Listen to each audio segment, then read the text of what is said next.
If you have any form of business in the United States, you are now, once again, required to file that beneficial ownership information to the federal government. And if you haven't done it already, you better get on it because you have less than a month to turn it in. Now, I know we went back and forth about all of this at the end of last year, but I told you back then it wasn't over. And just a few days ago, the courts issued a new order changing everything once again. So I'm going to explain to you why this is happening. But first, I want to explain who needs to file this, who doesn't need to file it, and why. And as always, I will email you all the actual documents from the federal government that explains more about the BOI in my Fax HQ email tonight. So if you haven't done this already, I highly suggest that you sign up for it. It is really easy and it's free. Okay, so who has to file? If you have almost any type of business and you operate that business in the United States, you have to file beneficial ownership information, or BOI.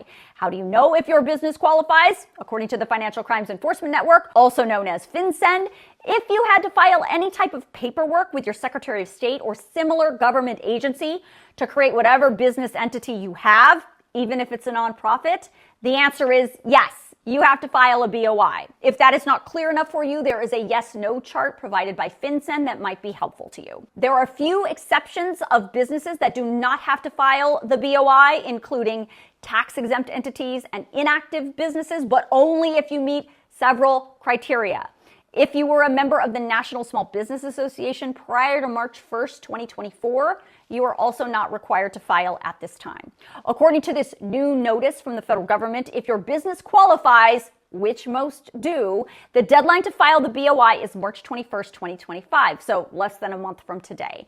There are some companies in certain states that will get a little more time to file their BOI. If, for example, your business was impacted by Hurricanes Milton, Helene, Debbie, Beryl, or Francine, you do not have to file your BOI until April 23rd.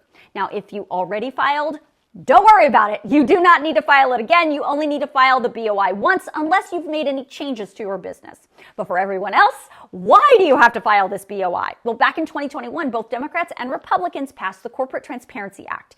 That law created this beneficial ownership information requirement to help the U.S. government track down people who are trying to hide or benefit from shell companies or other opaque ownership business structures.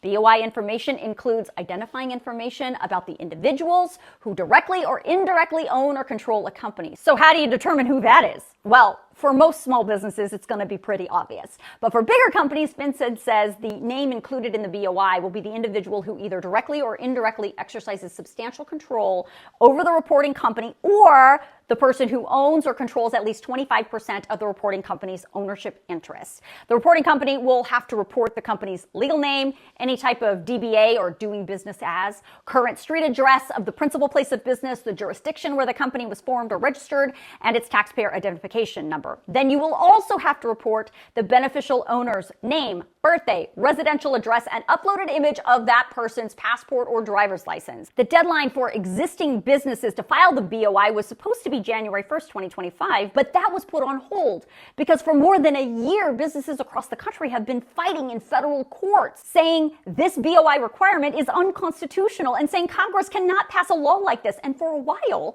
the courts were siding with those business owners and issuing nationwide injunctions, basically pausing the requirement while the cases played out. But in late January, the Supreme Court decided to stay or pause most of those injunctions.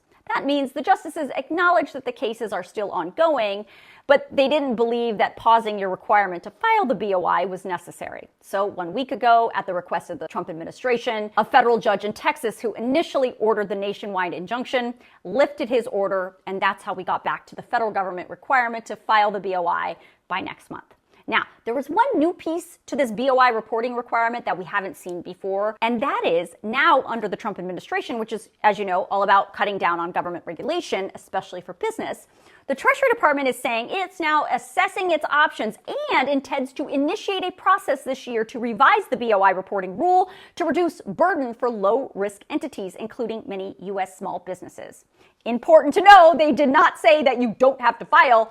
They said you absolutely do have to file, and you have to file by March 21st. What they're saying is they're going to now look into this at some point this year to see whether they should change the rules for who has to file the BOI. Again, don't forget, I'm going to email all of this stuff out to you tonight in my Fax HQ email, so make sure you sign yourself up.